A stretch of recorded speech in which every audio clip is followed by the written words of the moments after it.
అదే అండి రామకృష్ణ గారు, పూర్వం అన్నీ ఉండేవి సార్. రోజులు మారిపోయి టెక్నాలజీ వచ్చేసి అందరూ మర్చిపోయాం. ఏంటిది? పెద్దలు ఎంతమంది, ఇలాంటి పెద్దలు చాలామంది అనుభవం వ్యక్తులు ఉన్నారు. 0 అవర్లో ఇంతమంది మాట్లాడుతున్నారు. కనీసం నోట్ చేసుకోవాలి కదా.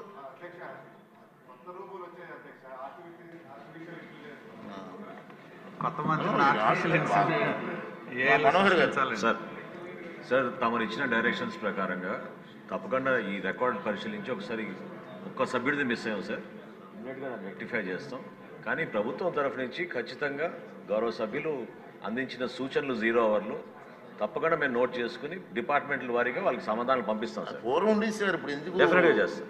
Definitely, I want to assure the House through you, sir. Sir, I want to assure the House through you that the government will definitely respond immediately, sir. Okay, sir. Okay, thank you, sir. Next day, Venkataravu Gari Gannavaram.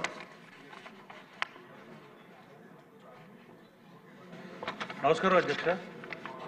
Prakasam barrage 13 లక్షల ఎకరాల ఆయకట్టుకు water అందిస్తుంది అధ్యక్ష. అట్లాగే ఉమ్మడి సర్కారు జిల్లాలకి drinking water ఇచ్చే పరిస్థితి అధ్యక్ష. కానీ విజయవాడ నగరంలో ఉండి నా కాన్స్టిట్యున్సీలో 9 గ్రామాలు విజయవాడ రూరల్ మండలంగా ఉండటం వల్ల అంబాపురం, నైనవరం ఉన్న దగ్గర నుంచి రామవరపాడు, ఎనికేపాడు ఈ గ్రామాలన్నింటిలో వాటర్ సమస్య ఉంది అధ్యక్ష. విఎంసీలో కలపమంటే కలపని పరిస్థితి అధ్యక్ష.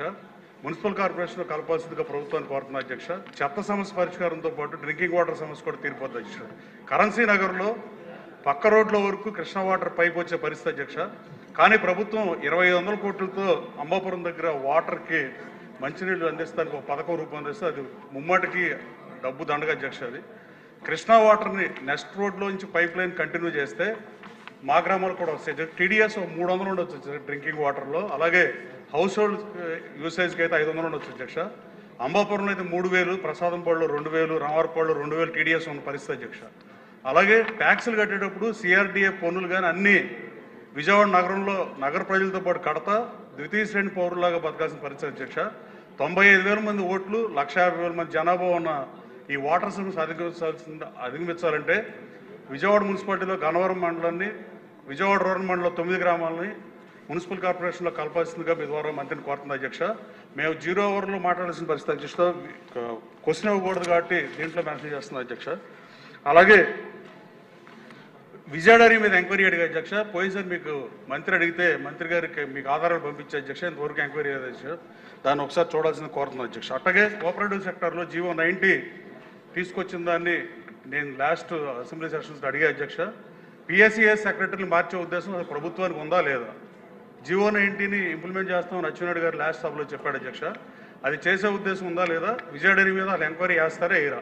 అది నా కాన్స్టిట్యూన్సీలో ఉంది అధ్యక్ష. దానికి అవినీతికి ఆధారాలు కూడా సమర్పించే అధ్యక్ష. అలాగే ఈ విఎంసీలో కలిపితే చాలా సమస్య పరిష్కారం అవుతుంది అధ్యక్ష.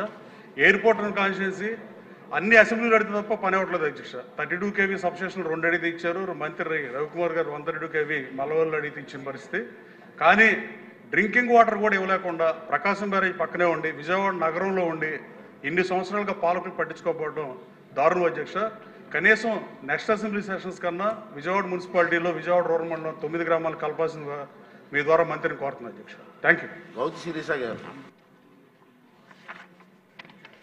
ధన్యవాదాలు అధ్యక్ష.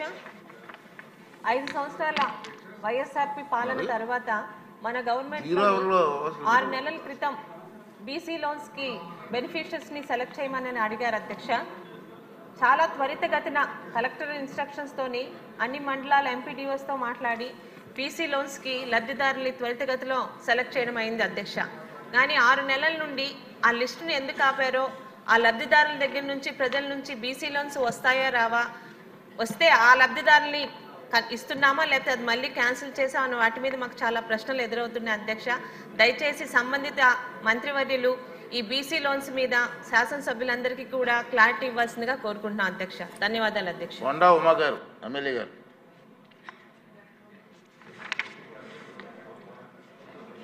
ధన్యవాదాలు అధ్యక్ష.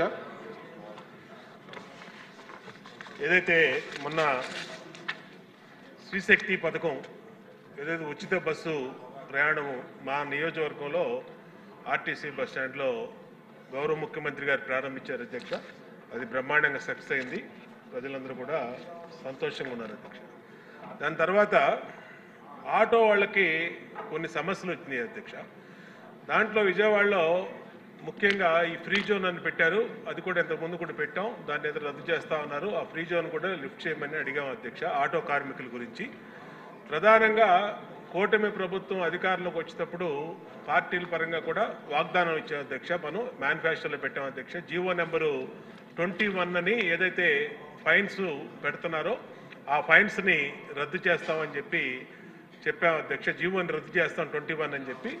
అది దయచేసి గౌరవ ముఖ్యమంత్రి గారికి గౌరవ ప్రభుత్వాన్ని అడుగుతున్నాం అధ్యక్ష. తప్పనిసరిగా 021 ఇవాళ ఫ్రీ బస్ పెట్టినందువల్ల ఆటో కార్మికులు కనీసం 200-300 రూపాయలు కూడా ఇంటికి తీసుకెళ్ళలేకపోతా ఉన్నారు. వాళ్ళు చాలా ఆకలితో అలమటిస్తూ ఉన్నాయి వాళ్ళ కుటుంబాలు. కాబట్టి ఆ జీవో నెంబర్ 21 ఏదైతే మనం మేనిఫెస్టోలో పెట్టినటువంటి విధంగా ఆ జీవో నెంబర్ 21ని రద్దు చేయమని అడుగుతా ఉన్నాం. ఇవాళ 1963 అమెండ్మెంట్ ఇవాళ సభలో తీసుకొచ్చారు అధ్యక్ష. ఇప్పుడే బిల్స్ చూశాను నేను. దీంట్లో గ్రీన్ ట్యాక్స్ని తగ్గిస్తూ డిసిషన్ తీసుకున్నారు అధ్యక్ష. చాలా సంతోషం అధ్యక్ష. ఇది ఎప్పుడో లాంగ్ పెండింగ్ ఇష్యూ. మనం గవర్నమెంట్ వచ్చిన సంవత్సరం నుంచి ఆటో కార్మికులందరూ గ్రీన్ ట్యాక్స్ రద్దు చేయమని అడుగుతా ఉన్నారు. కనీసం తగ్గిస్తున్నందుకు ప్రభుత్వానికి ధన్యవాదాలు తెలియజేస్తున్నాం అధ్యక్ష. తర్వాత సంక్షేమ బోర్డు ఒకటి పెడతామని చెప్పి అనుకున్నాం అధ్యక్ష. అదొకటి ఆ మేనిఫెస్టో దాంట్లో ఈ సంక్షేమ బోర్డు కూడా పెట్టి ఇవాళ ఆటో కార్మికులు రాష్ట్ర వ్యాప్తంగా నా నియోజకవర్గంలో కాదు అధ్యక్ష, రాష్ట్ర వ్యాప్తంగా చాలా ఇబ్బందులు పడుతూ ఉన్నారు. ఆటో కార్మికుల్ని ఆదుకోమని చెప్పి ఆటో కార్మికుల్ని దీన్ని దృష్టి పెట్టడానికి ఒక కమిటీ కూడా ఆల్రెడీ గౌరవ ముఖ్యమంత్రి గారి దృష్టి తీసుకెళ్తే 15,000 రూపాయలు రేపు దసరా నుంచి ఆటో డ్రైవర్లందరికీ అనౌన్స్ చేశారు అధ్యక్ష. చాలా హ్యాపీ ఫీల్ అయ్యారు ఆటో డ్రైవర్లందరూ కూడా. కానీ మిగతా ఇష్యూస్ ఉన్నాయి అధ్యక్ష. కనీసం సంవత్సరానికి 15,000 రూపాయలు ఇస్తున్నాం, కనీసం ఇప్పుడు రోజుకి 200-300 రూపాయలు కూడా ఈ శ్రీశక్తి ఫ్రీ బస్సు మహిళలకి పెట్టినందువల్ల వాళ్ళకి రావట్లేదు. కాబట్టి వాళ్ళ దగ్గర నుంచి అన్ని ఎమ్మెల్యేలకి మొన్న అయితే వైజాగ్లో ఎమ్మెల్యేలు ఇంటి ముందు ధర్నాలు కూడా చేశారు అధ్యక్ష. ఆటోలు పెట్టుకొని ఇక్కడే ఉన్నారు, గంటా శ్రీనివాసరావు వాళ్ళు కూడా ధర్నా చేశారు అధ్యక్ష. కాబట్టి మాకు చాలా ఒత్తిడి ఉంది, ఇది అందరు ఎమ్మెల్యేల ఇష్యూ అధ్యక్ష. కాబట్టి ప్రభుత్వాన్ని మీ ద్వారా రిక్వెస్ట్ చేసేది ఏంటంటే వెంటనే దీని మీద ఒక గ్రూప్ ఆఫ్ మినిస్టర్స్ కమిటీ వేసి దీన్ని ఏదో ఒకటి auto workers, auto drivers, auto వాళ్ళ సమస్యల్ని తీర్చమని. ఇది చాలా తక్కువ బడ్జెట్తో కూడుకున్నటువంటి అంశం అధ్యక్ష. ఈ ఇన్కమ్తో మనకు వచ్చినటువంటి ఇబ్బంది లేదు. అలాగే ఈ ఫైన్లు అధ్యక్ష, వన్ టైం సెటిల్మెంటు ఇతర రాష్ట్రాల్లో అమలు చేశారు అధ్యక్ష. అంటే గతంలో ఒక్కొక్క ఆటో మీద 10,000, 20,000 ఉంటే దాంట్లో 20% కడితే ఆ ఆటో ఫైన్లు కానీ, స్కూటర్ ఫైన్లు కానీ, మోటార్ సైకిల్ ఫైన్లు కానీ, కార్ల మీద ఫైన్లు కానీ, ట్రాఫిక్ వైలెన్స్లు సెటిల్ చేసుకునే ఓటీఎస్ స్కీమ్ ఇచ్చారు అధ్యక్ష. ప్రభుత్వాన్ని నేను రిక్వెస్ట్ చేసేది ఏంటంటే ఆ ఓటీఎస్ స్కీమ్ కూడా మన రాష్ట్రంలో పెట్టి ఈ ఫైన్లన్నీ కూడా ఒక 10%కి లిమిట్ చేసి దాన్ని అంతా ఉన్నటువంటి ఆటోల మీద, ట్యాక్సీల మీద, మోటార్ సైకిల్ 2 వీలర్స్ మీద ఉన్న ఫైన్లన్నింటినీ క్లోజ్ చేయమని అడుగుతున్నాం అధ్యక్ష. ఈ జీవో నెంబర్ 21 ద్వారా 10,000, 20,000 ఇష్టారీతిన ఫైన్లు వేస్తారు అధ్యక్ష. ఏ అధికారి కానీ మన మంత్రి గారికి అనేకసార్లు చెప్పాం, ఎవరూ కూడా పట్టించుకోవట్లేదు అధ్యక్ష. దీని మీద దయచేసి తమని రిక్వెస్ట్ చేస్తా ఉన్నాం. ఇది సీరియస్ అంశంగా తీసుకొని దయచేసి వెంటనే రెస్పాండ్ అయ్యి జీవో నెంబర్ 21 అలాగే ఈ ఇష్యూస్ ఏవైతే చెప్పామో వాటి మీద స్పందించమని కోరుతున్నాం అధ్యక్ష.